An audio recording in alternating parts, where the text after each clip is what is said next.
Manufacturing processes start कर रहे हैं हम। मैन्युफैक्चरिंग प्रोसेसेस, ठीक है, बहुत ही इंपॉर्टेंट सब्जेक्ट है। मैन्युफैक्चरिंग ये शब्द डिराइव किया गया है फ्रॉम अ लैटिन वर्ड मैन्युफैकस। First it was used in 1567, ठीक है। तो मैन्युफैक्चरिंग इंपॉर्टेंट क्यों है? क्योंकि हमें हर मशीन में ढेर सारे कंपोनेंट्स मैन्युफैक्चर करने पड़ते हैं। जैसे पेन में, एक किसी सिंपल मैकेनिकल पेन में 12 कंपोनेंट्स होते हैं। लॉन मूवर जो होता है उसमें 300 कंपोनेंट्स होते हैं। किसी भी बाइक में अराउंड अप्रोक्सीमेटली 15,000 कंपोनेंट्स होते हैं। एरोप्लेन में, सिंपल वाले एरोप्लेन में 4 मिलियन कंपोनेंट्स होते हैं। बोइंग 747 जो पैसेंजर प्लेन है उसमें अराउंड 6 मिलियन कंपोनेंट्स होते हैं। तो इसलिए ये कंपोनेंट्स जो बनाने की प्रोसीजर है वो हमें समझनी चाहिए, इसलिए ये सब्जेक्ट इंपॉर्टेंट है। Manufacturing starts from a need of a product, ठीक है। डिजाइन और मैन्युफैक्चरिंग दोनों भाई भाई है, ठीक है। डिजाइन के बाद मैन्युफैक्चरिंग, मैन्युफैक्चरिंग में कुछ डिफेक्ट्स आ जाए तो फिर से डिजाइन, और फिर डिजाइन के बाद मैन्युफैक्चरिंग। तो इस तरह से both brothers go hand in hand. Okay, manufacturing processes, कुछ इंपॉर्टेंट मैन्युफैक्चरिंग प्रोसेसेस मैंने बोर्ड पे लिख दिए हैं जो हमें इस सब्जेक्ट में पढ़ने हैं। तो पहला है कास्टिंग प्रोसेस, उसके बाद में मेटल फॉर्मिंग। मेटल फॉर्मिंग में जो है वो आते हैं rolling process, forging process, drawing process, extrusion etcetera. फिर उसके बाद में आते हैं metal joining processes. Metal joining processes में आते हैं वेल्डिंग, सोल्डरिंग, ब्रेजिंग एक्सेट्रा। फिर आते हैं metal cutting processes. Metal cutting process में आएगा आपका turning, drilling, boring etcetera. Surface finishing operations में आते हैं लैपिंग, होनिंग, ग्राइंडिंग, बफिंग। ये सारे प्रोसेसेस जो है हम आने वाले कुछ दिनों में ज्यादा डिटेल में पढ़ेंगे, ठीक है। अब हम देखेंगे phases involve in producing components.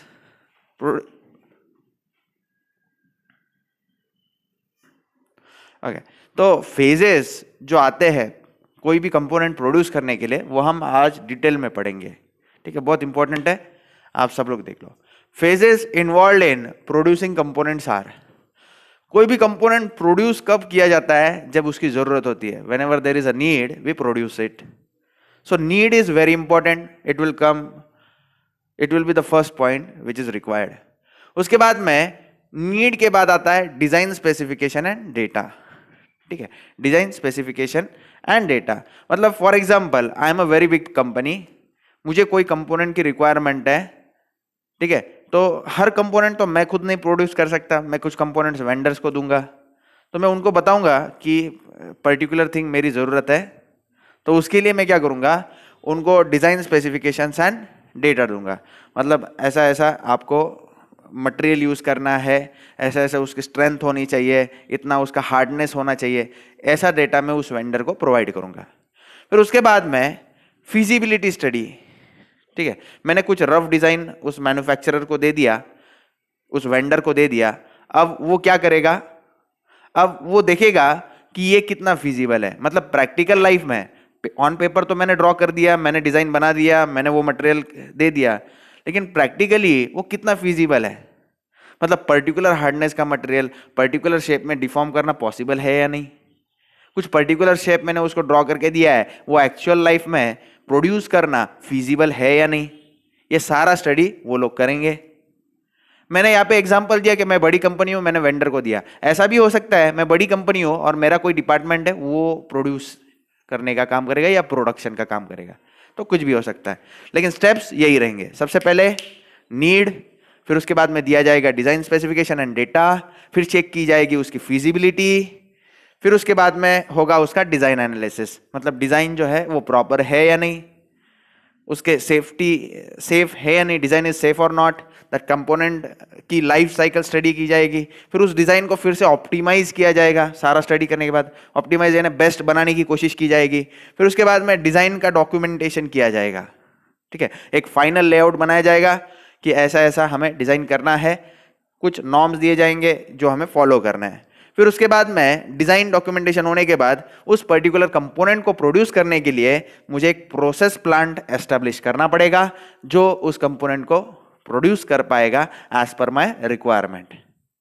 Produce जो करना होता है वो 3 प्रकार में आता है, पीस और जॉब प्रोडक्शन, यानी एक ही पीस बनाना है या फिर 12 कंपोनेंट्स बनाने हैं, 15 कंपोनेंट बनाने हैं, वो एक प्रकार हो सकता है। फिर दूसरा जो प्रकार है वो मीडियम और बैच साइज प्रोडक्शन, मतलब 500 कंपोनेंट्स बनाना है बाद में रुक जाना है, या फिर 1000 कंपोनेंट्स बनाना है या रुक जाना है। और तीसरा प्रकार जो आता है वो रहता है मास प्रोडक्शन। मास प्रोडक्शन मतलब मुझे रोज उसके मान लो 1000 कंपोनेंट्स बनाने हैं, अगले कितने साल तक वो पता नहीं, जब तक कस्टमर्स की रिक्वायरमेंट है तब तक बनाना है, उसको कहते हैं मास प्रोडक्शन। तो एज पर रिक्वायरमेंट मुझे प्रोसेस प्लांट जो है वो एस्टेब्लिश करना पड़ता है। उसके बाद में प्रोसेस प्लांट के बाद में हमें 3 चीजों पे मेनली ध्यान देना पड़ता है। प्रोसेस प्लांट में आपकी आ जाएंगी प्रोडक्शन प्लानिंग एंड कंट्रोल वाली स्ट्रीम। उसके बाद में प्रोसेस में जो लगने वाले टूल्स है एंड मटेरियल वो आपको प्रोक्योर करके रखना है, उसको खरीद के रखना है, या फिर ऐसा प्लान बना के रखना है कि मटेरियल में कितने इंटरवल के बाद खरीदी करूंगा, या जो मशीन्स हमें लगने वाली है उनको खरीद के आपको रखना है। ये तीनों चीजें होने के बाद फाइनली आपका प्रोडक्शन चालू हो जाता है। प्रोडक्शन जब होता है तो आपको क्वालिटी पे ध्यान रखना पड़ता है, ठीक है, क्वालिटी चेक्स रिक्वायर्ड है। क्वालिटी अगर हमारा जो डिजाइन डॉक्यूमेंटेशन है उसके हिसाब से ओके है तो बाद में वो जो प्रोडक्ट है शिपिंग के लिए आपका रेडी हो जाता है। तो ऐसा ये फेजेस है जो आपको देखने को मिलते हैं प्रोडक्शन इन प्रोड्यूसिंग कंपोनेंट्स।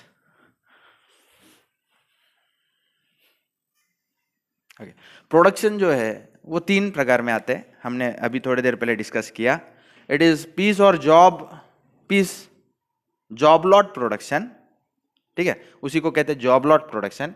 या फिर सेकेंड टाइप में आता है मीडियम और बैच वाइज प्रोडक्शन, इतनी बैच मुझे मैन्युफैक्चर करनी है, बाद में प्रोडक्शन रोक देना है, ऐसा। फिर उसके बाद में आता है मास प्रोडक्शन, मतलब प्रोडक्शन निकालते ही रहना है, रोज प्रोडक्शन लेना है, ठीक है। तो इन 3 प्रकार में हमारा प्रोडक्शन आता है। अब हम आगे आने वाले लेक्चर्स में डिटेल में सारे मैन्युफैक्चरिंग प्रोसेसेस देखेंगे।